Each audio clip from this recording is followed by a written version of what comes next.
사랑하는 자들아, 너희를 연단하려고 오는 불시험을 이상한 일 당하는 것 같이 이상히 여기지 말고 오히려 너희가 그리스도의 고난에 참여하는 것으로 즐거워하라.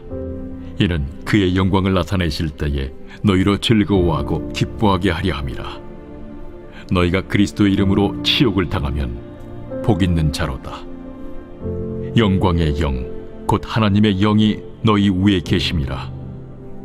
너희 중에 누구든지 살인이나 도둑질이나 악행이나 남의 일을 간섭하는 자로 고난을 받지 말려니와, 만일 그리스도인으로 고난을 받으면 부끄러워하지 말고 도리어 그 이름으로 하나님께 영광을 돌리라. 하나님의 집에서 심판을 시작할 때가 되었나니, 만일 우리에게 먼저 하면 하나님의 복음을 순종하지 아니하는 자들의 그 마지막은 어떠하며, 또 의인이 겨우 구원을 받으면 경건하지 아니한 자와 죄인은 어디에 서리요? 그러므로 하나님의 뜻대로 고난을 받는 자들은 또한 선을 행하는 가운데 그 영혼을 미쁘신 창조주께 의탁할지어다. 여러분 반갑습니다. 오늘도 큐티로 여는 기막힌 하루입니다. 본문 말씀 베드로전서 4장 12절부터 19절의 말씀입니다. 오늘 본문 12절에서 성경은 불시험을 이상한 일 당하는 것 같이 이상히 여기지 말라고 합니다. 우리 한글 성경에서 시험이라고 번역되어 있는 단어는 사실 원어로 보면 세 가지의 의미로 나뉘어져 있는 것을 보게 됩니다. 첫째는 하나님이 한 사람의 믿음을 세상에 드러내고 자랑하기 위해서 주어지는 테스트의 시험입니다. 이 테스트의 시험을 통과했던 대표적인 인물이 바로 아브라함입니다. 창세기 22장 1절에 보면 하나님이 아브라함을 시험하시려고 그를 부르셨다고 나와 있습니다. 그리고 하나님께서 하신 일이 아들 이삭을 바치라는 명령이었습니다. 그런데 아브라함은 이 기가 막힌 이해할 수 없는 하나님의 명령에 믿음으로 순종해냅니다. 그리고 하나님은 아브라함의 순종을 통해 세상에 바로 이것이 순전한 믿음이라는 것을 보여주시는 것입니다. 둘째는 유혹으로서의 시험입니다. 이 유혹의 시험은 하나님께로부터 오는 것이 아니라고 성경은 가르쳐 줍니다. 이 유혹의 시험은 우리의 욕심과 야망과 음란으로 인해 스스로 걸려 넘어지는 시험입니다. 바로 이 유혹의 시험에 넘어졌던 인물이 예수님을 은삽십에 팔았던 가룟 유다입니다. 그리고 세 번째가 오늘 본문에 등장하는 시련의 불시험입니다. 이 시련의 목적은 나를 망하고 죽게 하려는 것이 아니라 내 안에 남은 죄의 불순물을 소멸하고 오직 하나님만 믿고 의지하며 오직 천국의 소망을 품고 사는 정금 같은 믿음의 사람으로 연단하시기 위한 시험인 것입니다. 중요한 것은 그것이 어떤 종류의 시험이든 반드시 구원받은 택자에게는 불시험이 있다는 것입니다. 심지어 우리 주님은 우리가 유혹의 시험을 당해 죄에 넘어질지라도 그것을 회개의 기회로 삼으셔서 결국 구원의 자리로 인도해 가시는 것입니다. 오히려 지금 하나님을 믿는다고 하는 내 삶에 시험이든 시련이든 징계든 아무런 시험도 없다면 그것이야말로 정말 무서운 것임을 알아야 합니다. 왜냐하면 나에게 시험이 없다는 것은 내 믿음이 오죽에나 형편없으면 아직 시험을 감당할 수준이 안 돼서 호호 불어가시기 때문이든지, 아니면 내가 죄 가운데 있는데도 아무 일 없이 잘 먹고 잘 살고 있다면 그는 하나님께 버림받은 인생일 가능성이 큰 것입니다. 오늘 성경은 분명하게 말씀하시기를 우리가 하나님이 사랑하시는 자녀이기에 또 구원받기로 작정된 택자이기에 반드시 시험이 온다고 합니다. 하나님이 우리에게 주시는 시험은 반드시 우리에게 선한 열매를 맺게 합니다. 우리의 구원을 더 확실하게 하고 우리 믿음을 더 성장시키고 하나님이 귀하고 값지게 사용하시는 쓰임받는 인생이 되게 하는 것입니다. 그러므로 오늘 성경은 이제는 더 이상 시험 당하는 것을 이상히 여기지 말라고 합니다. 오히려 시험을 당할 때 이 시험을 통해서 하나님이 이루실 아름답고 선한 결론을 믿고 바라보면서 기뻐하고 감사하며 하나님께 영광을 돌리라고 말씀하시는 것입니다. 여러분, 아직도 예수 믿으면 잘 되고 형통하고 모든 일이 술술 잘 풀리는 것이 믿음의 결론이라고 생각하고 있습니까? 그것은 성경이 말하는 믿음의 결론이 아닙니다. 진정한 믿음이란 그리스도의 고난에 참여하는 것이고, 이 고난을 통해 예수님을 인격적으로 만나고 그분을 내 소유와 상급으로 누리게 되는 것이 우리에게 주어진 가장 큰 복인 것입니다. 그런 의미에서 여러분들에게 이 불시험을 통과하고 있는 한 중국 교회의 상황을 여러분들에게 소개를 하려고 합니다. 지금 여러분들이 아시는 것처럼 중국은 어쩌면 북한보다 더 기독교를 탄압하는 정권 아래 극심한 핍박을 당하고 있습니다.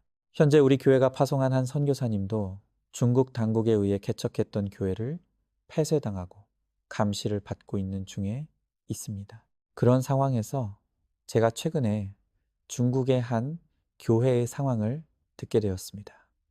이 교회는 조선족 목회자인 김명일 목사님이 이끄는 시온 교회입니다. 이 교회는 김명일 목사님이 베이징에서 2007년에 시작한 교회였는데 하나님의 은혜로 큰 부흥과 성장을 이루게 되었습니다.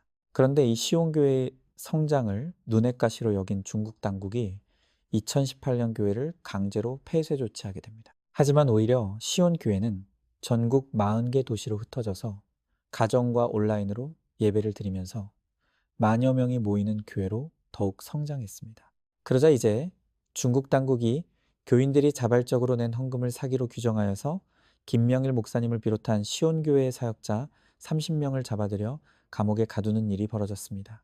여러분은 왜 하나님이 교회가 이런 핍박과 시련을 당하도록 내버려 두시냐고 생각합니까? 그러나 교회사를 통해 증명된 것은 교회는 시련과 핍박을 통해 오히려 그 믿음의 뿌리가 견고해지는 것을 보아왔습니다. 이 시온교회도 마찬가지. 목회자가 사로잡히고 교회가 핍박당하는 이 상황에서 교회가 약화되고 흩어지는 것이 아니라 오히려 더 하나로 똘똘 뭉쳐서 무려 1,500개가 넘는 중계정을 통해 온라인으로 뜨겁게 예배를 드리고 모이기를 힘쓰고 있다는 것입니다. 그리고 감옥에 계신 김명일 목사님은 그동안 감옥에 갇혀서 많은 심한 고통을 당하셨는데 그 고통은 다른 것이 아니라 성경을 읽지 못하는 고통이었다고 합니다. 그런데 최근에 꿈에도 그리던 성경을 받으시고 그 안에서 말씀을 읽고 묵상하며 하나님께 그 어느 때보다 뜨거운 감사와 찬양을 드리고 있다고 합니다. 그러나 제가 전에 들은 진짜 놀라운 소식은 따로 있습니다. 그것은 극심한 핍박을 당하는 시온교회 성도들이 오히려 핍박이 없는 한국교회를 위해 눈물로 중보기도를 하고 있다고 합니다. 넘치는 자유와 세상의 편안함과 부요함에 취하여서 예배의 감사와 감격을 잃어버리고 힘을 잃어가는 한국교회를 그들은 오히려 더 불쌍히 여기며 기도하고 있다는 것입니다. 여러분, 무엇이 진짜 은혜이고 축복입니까? 우리는 고난이 없는 것을 자랑으로 여기지만 오히려 점점 예수 신앙이 흐려지고 있습니다. 그러나 중국교회는 불시험을 당하면서 가면 갈수록 십자가의 복음이 선명해지고 천국의 소망이 커져갑니다. 오늘 저는 여러분들에게 시온교회 성도들이 전 세계 성도들에게 보내는 중보기도 편지를 소개하고자 합니다. 첫째, 감옥에 갇혀있는 김명일 목사님을 비롯한 30여 명의 사역자들이 주님의 더 깊은 임재와 능력을 경험케 하시고 복음의 소망이 어둠 속의 등불과 노래가 되게 하시기를. 둘째, 주님께서 체포된 지체의 가족들을 불쌍히 여기시고 위로해 주시기를. 셋째, 주님께서 변호사들에게 용기와 지혜, 전략과 말재주를 주셔서 체포된 목회자와 동역자들의 법적 권리를 받을 수 있도록. 넷째, 통치자들이 신앙을 죄로 여기지 않게 하시고 그리스도인을 악당으로 보지 않게 하시며 거짓말을 꾸며 목회자의 명예를 고의로 훼손하고 모함하지 않게 하시기를. 다섯째, 주님께서 시온교회의 국내외 목회팀이 성령 안에서 협력하여 양떼를 돌보고 역경 속에서도 용감히 나아가게 하시기를. 여러분, 오늘 불시험 속에서 오히려 더욱 주님을 굳건히 붙들고 예배하는 시온교회가 우리에게 도전이 되기를 원합니다. 그리고 예배할 자유를 누리고 있음에도 그것을 감사와 감격으로 느끼지 못하는 우리의 영적 나태를 회개하기를 바랍니다. 그리고 핍박받는 중국교회와 특별히 시온교회와 갇힌 자들을 위해 함께 중보해 주시기를 바랍니다. 적용 질문 드리겠습니다. 지금 나는 테스트의 시험, 시련의 시험, 유혹의 시험 중에 어떤 시험을 당하고 있습니까? 내가 어떤 시험을 당하던 이 시험을 통해 주님이 나의 구원과 거룩을 더 굳건하게 하실 것을 믿습니까? 불시험 당하는 것을 이상히 여기지 아니하고 기뻐하고 감사할 일로 여기십니까? 핍박받는 중국 교회와 특별히 시온 교회와 갇힌 목회자들을 위해 중보기도 하시기 바랍니다. 오늘도 1월 23일 보석 상자입니다. 가족을 사랑한다면 그들의 출세와 성공이 아니라 그 내면에 관심을 가져야 합니다. 아멘. 기도하겠습니다. 하나님, 오늘 주님은 우리에게 불시험 당하는 것을 이상히 여기지 말고 도리어 이 시험을 통해 주님이 이루실 선한 역사를 믿고 기대함으로 기뻐하고 즐거워하라고 하십니다. 그러나 우리는 여전히 기복의 가치관이 깨지지 못하여서 시험 당하는 것을 이상히 여기고 슬퍼하고 낙심합니다. 이제 우리가 말씀으로 시험이 주어지는 참된 의미를 깨달았사오니 고난이 축복임을 믿고 고난을 통해 예수님만이 나의 소유와 상급이 되는 참된 축복을 누리게 하여 주시옵소서. 특별히 핍박받는 중국교회와 특별히 시온교회와 갇힌 자들을 위해 기도합니다. 중국교회가 핍박 속에서 더욱 정금 같은 믿음으로 거듭나게 하시고 갇힌 자들에게 찾아가 주셔서 그 시간을 인내하고 버틸 수 있는 힘을 허락해 주시옵소서. 그래서 중국교회의 복음의 문이 활짝 열려 13억의 영혼들이 죽게 돌아오는 영광의 그날이 오게 하소서 믿사오며 사랑이 많으신 예수님 이름 받들어 기도드립니다. 아멘. 오늘도 큐티로 기막힌 하루를 살아내는 하늘가족 공동체 모든 성도님 되시기를 주님의 이름으로 축복합니다.